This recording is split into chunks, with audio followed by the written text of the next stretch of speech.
Hello बच्चों, कैसे हो आप लोग। आज हम लोग क्या पढ़ने वाले हैं। आज हम लोग क्लास 10th आईसीएसई बोर्ड में पूछा जाने वाला टॉपिक जिसे हम मेटलर्जी कहते हैं, आज हम मेटलर्जी के बारे में पढ़ेंगे। हमने यहाँ आपकी सुविधा के लिए कुछ स्टेप्स लिख दिए हैं, लेकिन इसको जानने से पहले सबसे पहले हम जानेंगे बेटा मेटलर्जी क्या होती है। तो मेटलर्जी कह सकते हैं कि it is the process of extraction of metals from its ores. हम ये जानेंगे कि अब ओर्स और मिनरल्स क्या होता है। इससे पहले सबसे पहले हम जानेंगे मिनरल्स। अगर हम बात करें तो कह सकते हैं मिनरल्स क्या होते हैं। मिनरल्स होता है बेटा किसी भी मेटल के compound which contains some impurities in it. मतलब हम ये कह सकते हैं कि minerals are the compounds of the metal containing some earthly impurities, उसी को ही हम मिनरल्स कहते हैं। जैसे जितने भी कंपाउंड हैं, जितने compound which contains the metal in it, तो उस मिनरल्स में जिसमें कुछ इम्प्योरिटीज होती है तो उसी में से हम कहते हैं कि मेटल का एक्सट्रैक्शंस किया जाता है, तो उसको हम मेटलर्जी प्रोसेस के नाम से या long process of extracting the metal from its ore is known as the metallurgy. तो अब इसमें एक और टर्म आ गया बेटा ओर। हमने आपको डेफिनेशन बताया था कि extraction of metals from its ore is known as the metallurgy. तो ओर से जब एक्सट्रैक्शन करेंगे तो मिनरल्स क्या होगा। दे बोथ आर, अगर हम बात करें, it is also a compound of metals and this is also a compound of metal. तो दोनों में अंतर क्या होता है बेटा, जितने मिनरल्स होते हैं सारे मिनरल्स में से उस मेटल का एक्सट्रैक्शन आसानी से नहीं किया सकता, क्योंकि कुछ कन्वीनियंट नहीं होते हैं, कुछ बहुत हमें कह सकते हैं कॉस्टली होता है जिसका एक्सट्रैक्शंस। तो इसी मिनरल्स में से कुछ ऐसे मिनरल्स होते हैं जहां से मेटल का एक्सट्रैक्शन करना बहुत ही आसान होता है, यानी कि हमें कह सकते हैं जहां से मेटल का एक्सट्रैक्शन चीपली किया जा सके, कन्वीनियंटली किया जा सके, that is known as the ores. तो हमें कह सकते हैं extraction of metal from its ores profitably. ध्यान से देखेंगे, the extractions of metal from its ores profitably is known as the metallurgy. यानी कि ओर से मेटल का एक्सट्रैक्शन आसानी से किया जाता है या किया जा सकता है, उसी को हम मेटलर्जी कहते हैं। तो what is the difference between minerals and ores. All the compounds of the metal which contains impurities, उसको हम बेटा मिनरल्स कहते हैं। लेकिन उसी मिनरल्स में से कुछ ऐसे मिनरल होते हैं जहां से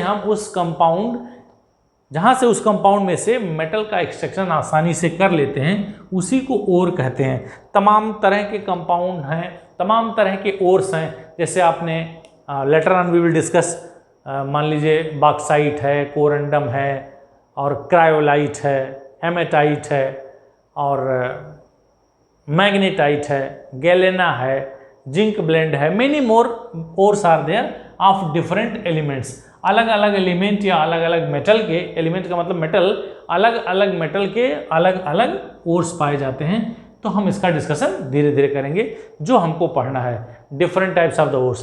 तो मिनरल्स क्या हो गया बेटा, ओर्स क्या हो गया, मिनरल्स और ओर्स। अब इसके बाद हम बात करेंगे इसमें यूज होने वाले कुछ और टर्म। चलिए देखते हैं। तो मेटलर्जी हो गई, मिनरल्स हो गया, ओर्स हो गया, फिर मैं रिवाइज करूंगा। अब हम बात करेंगे बेटा मैट्रिक्स, या इसी को गैंग बोलते हैं। क्या होता है मैट्रिक्स या गैंग। कह सकते हैं the ores which contains some rocky impurities, मतलब ऐसे ओर जिसमें कुछ रॉकी मतलब चट्टान वाले इम्प्योरिटीज पाए जाते हैं, जैसे सिलिका हो गया, SiO2 या मड हो गया, तो उसको हम मैट्रिक्स या गैंग के नाम से। गैंग मतलब वो गैंग मतलब समझना कि हमारा गैंग बहुत लंबा चौड़ा है, दैट इज गैंग मतलब होता है मैट्रिक्स। तो फिर से मैं इसको डिफाइन कर रहा हूँ कि मैट्रिक्सेस आर द क्या, इम्प्योरिटीज या rocky impurities which are present in to the ores, that is known as the matrix आ गैंग। अब इसमें एक और नया टर्म आता है बेटा फ्लक्स। फ्लक्स एक ऐसा कंपाउंड होता है जिसको मिलाने से जो मैट्रिक्स या गैंग होता है ओर में, वह क्या हो सकता है, निकाला जा सके। तो मैं कह सकते हैं the substance which are added to the ore to get rid of the gang or to get rid of the matrix। मतलब ओर में पाया जाने वाला, फ्लक्स का मतलब होता है कि ऐसा कंपाउंड जो ओर में डाल देने से उसकी मैट्रिक्स या उसके गैंग को रिमूव कर दे, that is known as the flux. और इसी में एक नया टर्म आता है जिसे हम कहते हैं स्लैग। क्या कहेंगे बेटा? स्लैग।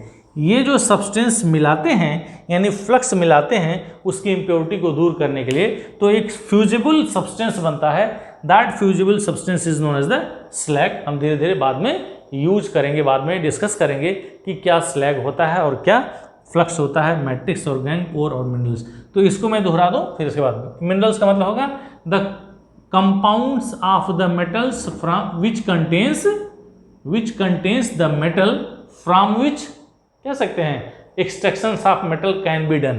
तो अब मिनरल्स को कैटेगराइज करेंगे ओर्स। इस मिनरल्स में भी मेटल के कंपाउंड हैं, इसमें भी they are also the metal compound, लेकिन सारे मिनरल से हम मेटल का एक्सट्रैक्शन आसानी से नहीं कर सकते क्योंकि कुछ बहुत महंगे होते हैं, कुछ लंगर होते हैं या लंगर प्रोसेस वाले होते हैं। तो इसी मिनरल्स में से कुछ ऐसे मिनरल्स होते हैं जहाँ से हम एक्सट्रैक्शंस आसानी से कर सकते हैं, तो उसी को कहते हैं ओर। तो कह सकते हैं कि the extractions of metal from the ores profitably is known as the metallurgy. इसमें नया टर्म आ गया मैट्रिक्स। मैट्रिक्स को कहते हैं बेटा द इम्प्योरिटीज या the rocky impurities which are present into the ore. इसमें जो रॉकी इम्प्योरिटीज होते हैं, जिसे हम रॉकी इम्प्योरिटीज ओर में होते हैं, उसी को मैट्रिक्स या गैंग कहते हैं। और फ्लक्स क्या होता है कि ऐसा सब्सटेंस अगर किसी ओर में मिला दिया जाए जो इस मैट्रिक्स को दूर कर दे, तो that is known as the flux. और उस सब्सटेंस को मिलाने पे जो फ्यूजिबल सब्सटेंस या पदार्थ मिलता है उसी को हम स्लैग के नाम से जानते हैं। अब हो गया बेटा ये सब मेटलर्जी के बारे में। अब हम स्टार्ट करेंगे कि कैसे मेटलर्जी में या एक्सट्रैक्शन ऑफ मेटल्स में कितने स्टेप्स होते हैं। Generally there are 4 steps. पहला होता है स्टेप 1, फिर दूसरा होता है बेटा स्टेप 2, तीसरा स्टेप 3 और स्टेप 4।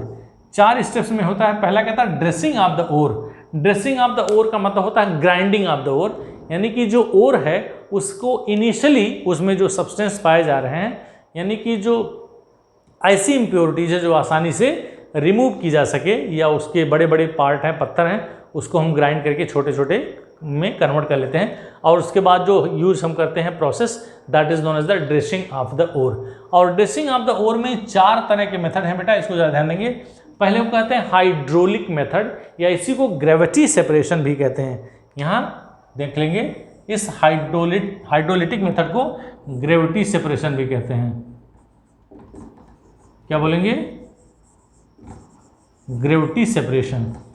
पहले एक एक करके हम जानेंगे। ग्रेविटी सेपरेशन का मतलब होता है कि ओर और इम्प्योरिटीज जो उसमें हैं उन दोनों की डेंसिटी अलग अलग होती है। फिर हम इसका डिस्कशन करेंगे। एक ऐसे स्लोप टाइप का, later on we will discuss.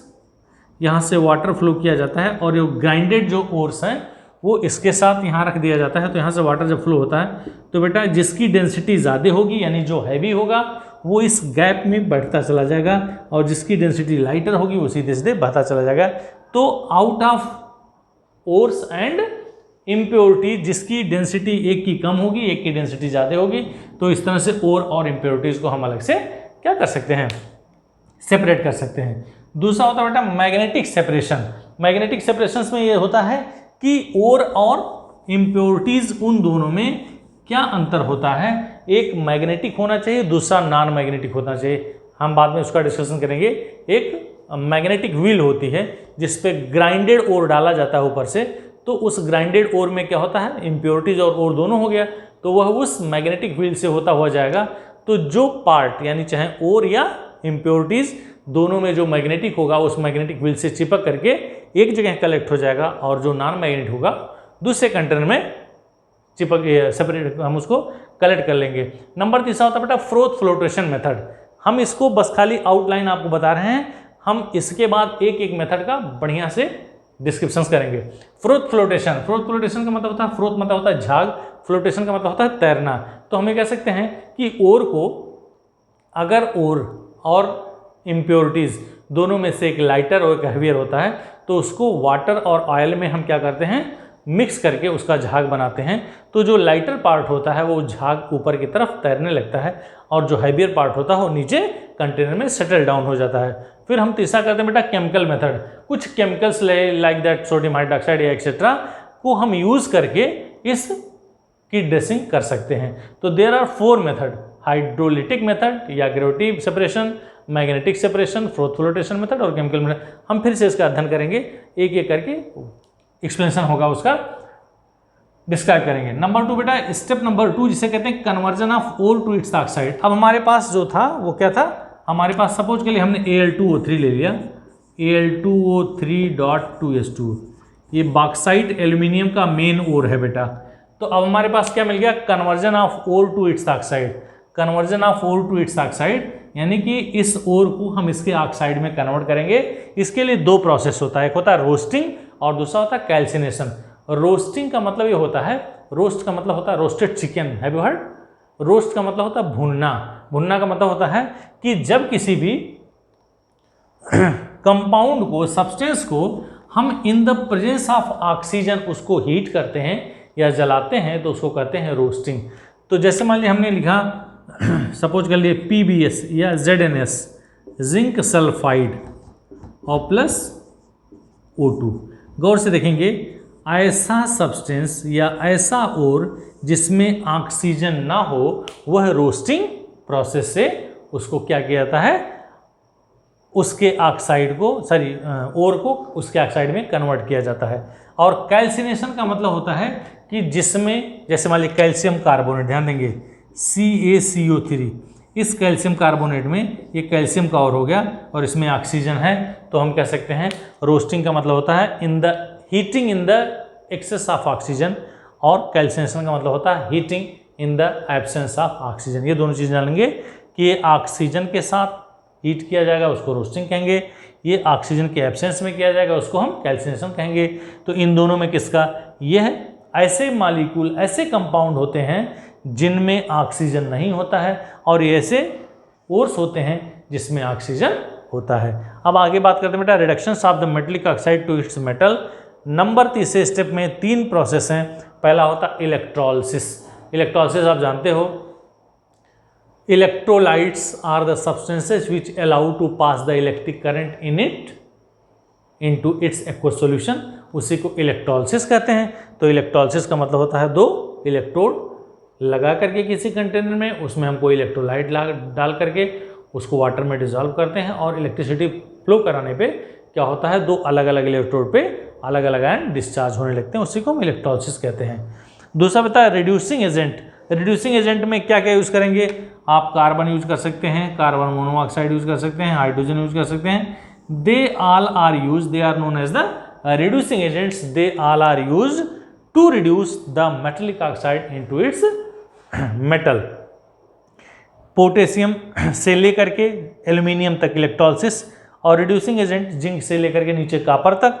और थर्मल डिकम्पोजिशन का मतलब होता है उसको हीट करने पे, इसको उसके ऑक्साइड्स को हीट करेंगे तो वह आसानी से इसके मेटल और ऑक्सीजन में कन्वर्ट हो जाता है, विच इज़ ईजिली डिकम्पोज्ड। जैसे मान लीजिए मरकरी है HgO, जब इसको आप हीट करोगे बेटा तो क्या होगा, mercury plus O2, half O2, ठीक है ना। तो इस तरह से हमने देखा मरकरी और Hg, मरकरी एंड Ag, ये दोनों इस थर्मल डिकम्पोजिशन से क्या होंगे, कन्वर्ट होंगे।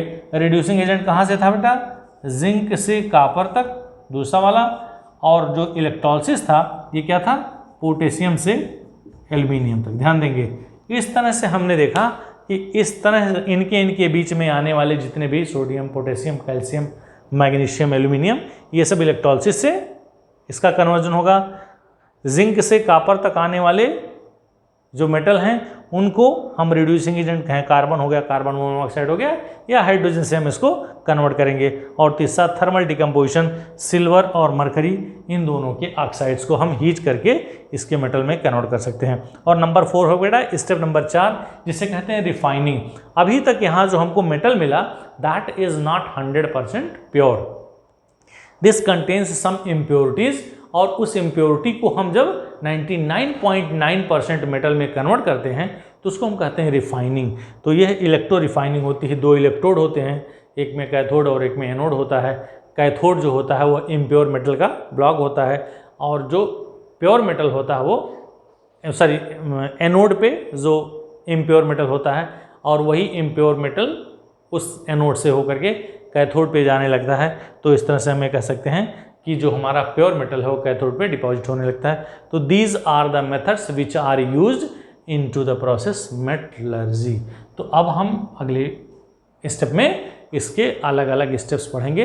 हाइड्रोलिटिक मेथड क्या है, मैग्नेटिक सेपरेशन क्या है, या फ्लोटेशन मेथड क्या है, केमिकल मेथड क्या है, नीचे आएंगे रोस्टिंग क्या होता है, कैल्सिनेशन विद एग्जांपल्स, कैल्सिनेशन क्या होता है, और ये सारे प्रोसेस क्या होते हैं। तो अगले वीडियो में, अगले स्टेप में हमें देखते हैं कि इसके स्टेप्स क्या होंगे।